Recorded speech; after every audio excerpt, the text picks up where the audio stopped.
अवघ्या महाराष्ट्रातल्या जनतेचं लक्ष लागलेल्या शिवसेना आमदार अपात्रता सुनावणीचा निकाल आज लागणार आहे। शिवसेना आमदार अपात्रतेच्या याचिकेवर निर्णय घेण्यासाठी सुप्रीम कोर्टाने दिलेली मुदतवाढ आज संपणार आहे।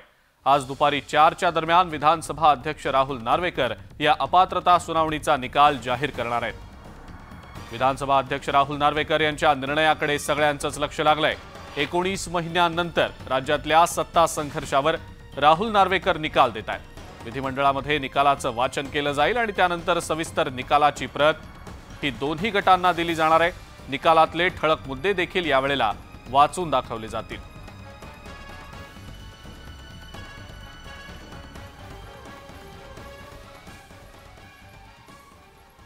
सध्या सगळ्यांचंच लक्ष महाराष्ट्राकडे लागलेलं आहे। शिवसेना आमदार अपात्रता प्रकरणी आज निकाल जाहीर केला जाणार आहे। दुपारी 4 वाजता हा निकाल जाहीर होईल। मात्र हा निकाल नेमका काय असेल, कोण पात्र ठरेल, कोण अपात्र ठरेल याबाबत अनेक तर्कवितर्क लढवले जात आहेत। कारण शिंदे सरकारचं भवितव्य या निकालावर अवलंबून आहे।